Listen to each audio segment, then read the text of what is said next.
সুপ্রভাত বন্ধুরা, আজকে আমাদের চ্যানেলে আবার একটা নতুন রেসিপি নিয়ে আমরা চলে এসেছি।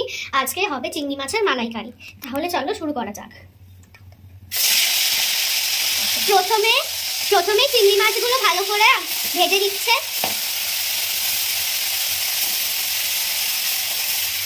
এখন চিংড়ি মাছগুলো ভাজা হচ্ছে, তা ভেজে তারপর মালাইকারি করবে। দেখতে থাকুন কিভাবে পুরো রান্নাটা করে।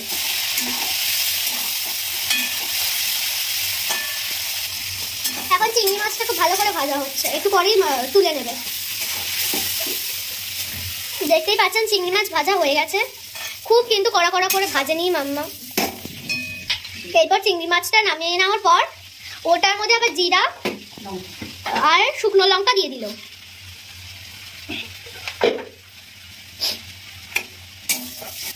জিরা শুকনো লঙ্কা ওই চিংড়ি মাছ ভাজা যেটা হয়েছিল তার মধ্যেই দিয়ে দিল। ওটা ভালো করে হয়ে যাওয়ার পর এখন দিয়ে দিচ্ছে আদা রসুনের পেস্ট। জিরা আর শুকনো লঙ্কা দেওয়ার পর এখন আদা রসুনের পেস্ট দেওয়ার পর দিয়ে দিচ্ছে একটু জল দিয়ে আর হলুদ দিয়ে এখন কষাতে হবে। একটু সামান্য জল দেওয়ার পর হলুদ দিয়ে এটাকে ভালো করে কষিয়ে নিতে হবে আগে। এখন দিচ্ছে লঙ্কার গুঁড়ো। চিংড়ি মাছের মালাই করা খুবই সোজা, আপনারা দেখে নিলেই বুঝতে পেরে যাবেন। এখন এটাকে কষাতে হবে ভালো করে। আর আমাদের চিংড়ি মাছটা ওইদিকে ওয়েট করে রয়েছে। আর আমাদের চিংড়ি মাছের মালাইকারির জন্য দুধটাও চলে এসছে। আর চিংড়ি মাছটা ওখানটা রেডি হয়ে রয়েছে। এটাকে এখন কষানো হচ্ছে। এখন চিংড়ি মাছটাকে দিয়ে দেওয়া হলো। যেটা এতক্ষণ ধরে কষানো হচ্ছিল তার মধ্যে এখন চিংড়ি মাছটাকে দিয়ে দেওয়া হলো। কত সুন্দর দেখতে লাগছে।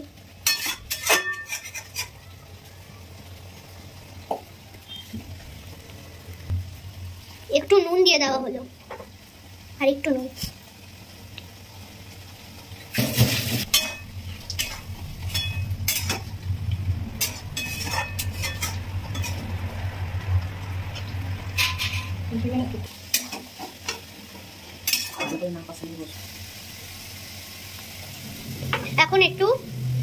এখন একটু সর্ষের তেল দিয়ে দেওয়া হলো, দিয়ে একটু ভালো করে নেড়ে চেড়ে নিতে হবে।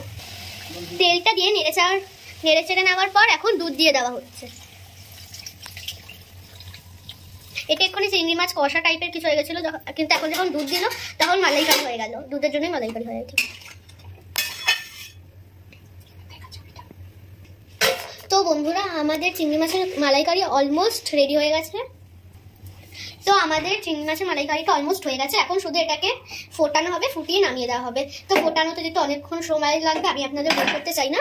তো এখানেই আজকের রেসিপিটা কেমন লাগলো সেটা অবশ্যই জানাবেন।